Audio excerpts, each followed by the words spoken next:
Just watch me now.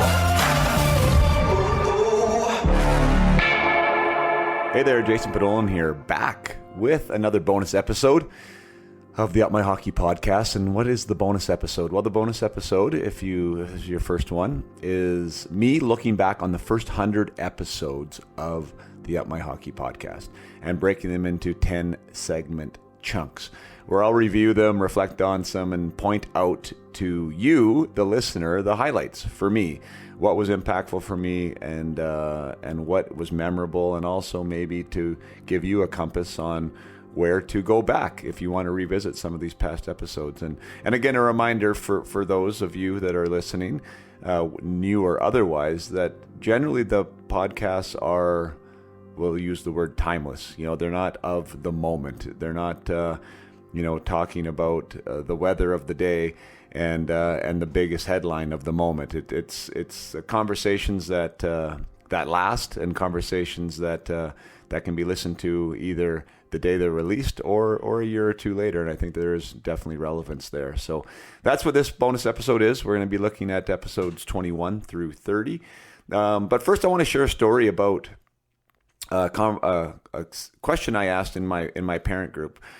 Some of you may or may not know that I have a parent group on Facebook called the Up My Hockey Parent Group. Very original name there. It is a private group. Like, you have to ask permission to get in. I review the applicants. I keep the group, try and keep the group as tight as possible, meaning well-intended parents who have this journey that they're on with their hockey players, and they're trying to be as supportive as they can, and they want to have support for themselves, and they want to try and navigate the space. And there's not a lot. There's zero spamming in there. There's just a lot of support. There's a lot of discussion, and there's a lot of engagement. And one of the questions that I asked in that group a couple weeks ago was, the number one challenge for my player is ... Finish the sentence. And it got a lot of response, that this one question, and it was, well, I guess it wasn't really surprising, but it was a little bit heartbreaking to me to read how many parents wrote confidence, or some form of confidence as their answer. And it just makes me think, and I want you to think about, why is this becoming such a large issue? And it seems to be larger scale than it has been in years past. I just had a phone call, a discovery call with Larissa Mills. She's from the what's it called? The Mental Game Institute, I believe is the company that she founded, and we were discussing about all the impacts screens are having on kids, and the amount of times that they spend on them, and that anxiety is up, and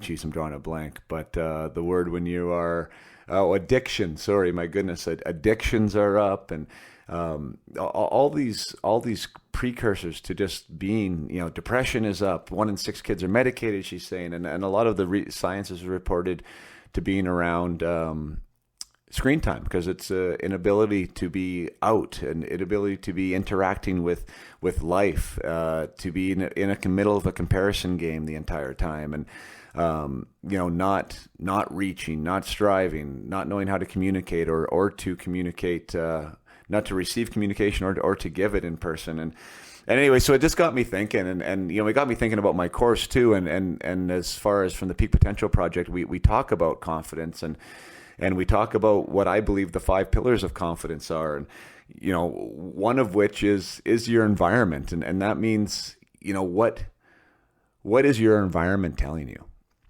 And that means, like, what are the things that you're scrolling on your screen? What is that telling you? Is it telling you you're not good enough? Is it telling you you're inferior? Is it telling you, what is the message, right? From your coaches, from your parents, from your teachers, from society, and also, what is your internal environment telling you? And that is really what I'm trying to do with the Peak Potential Project. Is we can influence our external environment some ways quite substantially, right? We can choose what we put in front of us on our screens. We can choose the books that we read. We can choose the podcasts we listen to. We can choose who we want to hang out with. But we can't pick our parents. Sometimes, unfortunately, we can't pick our coaches. Sometimes, unfortunately, we can't pick our teachers. Sometimes, unfortunately, but we can potentially influence that environment. So that's one thing that we focus on. The other thing is more like the internal environment. It's like, what are your thoughts telling you? What are your beliefs telling you? What message are you giving yourself? And when we can get those things aligned, sometimes these confidence issues, these perceived confidence issues can evaporate. Once kids start creating the right internal environment and are empowered enough to understand what the right way to influence their external environment. So that's something that we focus on. And we also focus on, getting really raw and honest about your competence, right? Like, it's tough to be confident if you're not good at it. So we can identify what mistakes mean, or we can identify what maybe a challenge means, and we can be more brave and more bold to move forward. But if we're not actually good at the skill, then it's going to be hard to actually be confident in an environment where we're going to have to use this skill. So for a hockey player, going back to get a puck as a defenseman, if you're not great on your transition, rotation, and going back to on that puck retrieval and getting the puck off the board, so you're not going to be confident in it. So we have to work on our competence sometimes too. And then results is obviously an automatic one, right? If we're doing well, if we're getting results, if whatever it is, if you're a goal scorer and you're scoring goals, then you're going to be confident because you've been doing that.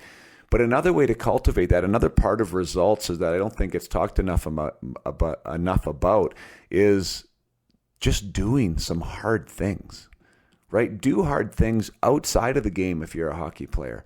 Challenge yourself, right? Challenge yourself with skills, tasks, things that you necessarily might not want to do because they're difficult, because there's resistance there, and problem solve and figure it out and get that task done. And the more that we're able to do that outside of the game, it's going to translate for you on the ice too. And I think that's one thing as parents, for those listening, and my little 2-cent parenting advice is allow your kids to fail, right? Allow them to skin their knees and to get back up and to dust themselves off and to problem solve on their own and not get involved. I think part of the issue is this, it's a bit sheltered right now. Like, generally most existences are sheltered. They're not out exploring. They're not able to give the space to make decisions, right? When you can't make decisions with confidence, like, think about the impact of that on the ice. You're constantly bombarded with this idea of like information coming at you and you need to make a decision about it.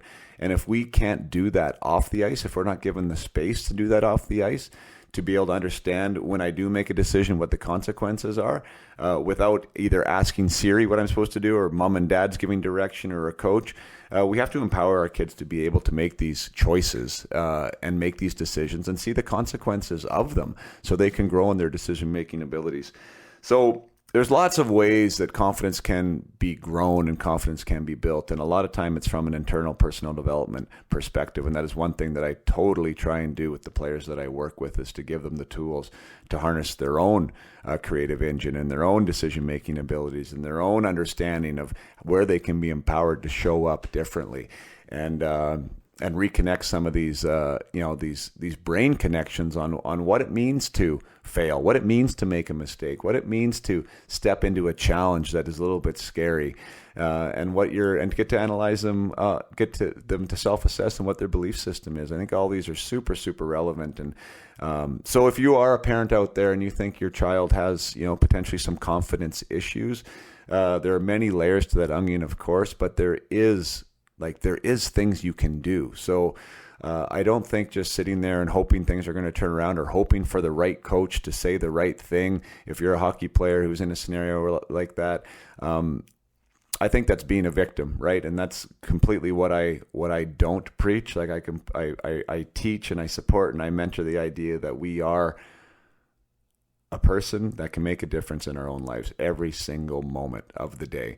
We have a choice to empower ourselves, to make ourselves better, to invest in ourselves, and with that type of thought process, with that type of mindset, confidence does grow. So that's my bit on confidence. Sorry, I got a little bit distracted there, but I am going to get into what I promised, which is the bonus episode of the Up My Hockey podcast and reviewing the episodes 21 through 30. And some great names in this list: Stacey Roost, Kevin Weeks, Peter Worrell, Mark Ferner, Nick Antropov, Steve Kelly, Nathan Dempsey, Steve Passmore, Aaron Volpatti, and Chris Osgood. Now, some of those names are probably going to be familiar to most of you if you're hockey fans, and some may be a little bit not familiar. And that's kind of one of the reasons why I'm doing this right now, which is like doing the review. One, it's been great for me, and two, I think it's nice just to shine a light on maybe some of these names that you haven't heard of. And Kevin Weeks, probably if you're a hockey person, you probably recognize him. At least if you watched hockey in the '90s, he was a goaltender, and a good goaltender, and a black goaltender. So I mean, that totally does stand out in that realm of the world. The goalie position is there's only two on the ice at a time, and Kevin made a name for himself in between the pipes. And to be a person of color and playing that position, he obviously had some attention there as well. And now he's an analyst on the NHL Network and doing a great job of that. And he's also been interviewed in a lot of positions for potential like president jobs and GM jobs. And so I think that some point in the future here, Kevin will be in a back office position. Helping an NHL team in some way, shape, or form. He was a teammate of mine in Carolina, and we were both drafted to the Panthers. And he's just a real good person. Who that episode is good. He says get the best people in the right positions, and obviously that what we're talking about. People of color, people of whatever ethnic origin, or I mean. Again, he was speaking like the best people, whatever that best person is, they should be in the job. So everyone should be at the table, and if you can have a diverse table, that you are doing a better job for your organization. So that's a very good one to listen to. I talked about Stacey Roos. I guess I haven't talked about him yet, but assistant general manager. I absolutely love that discussion. It was episode 21. Stacey Roos. He's assistant GM of the Tampa Bay Lightning. He was an NHL player himself. He's also a hockey dad. Austin Roos is his son, who's playing for Everett right now. I believe top 10 in scoring in the WHL, probably in his name called on draft day this year. And he's been involved in development of players too. So as far as like having the opportunity to listen to somebody like Stacey, who 2 Stanley Cups, 3 championships, an NHL player himself, a little bit undersized guy when he played, so to hear his mindset through that and how he's handled the development of his son and also the players within the Tampa Bay organization, that's a really cool conversation. Plus, it speaks to me because he mentioned the word growth mindset, like I don't even know how many times in that interview.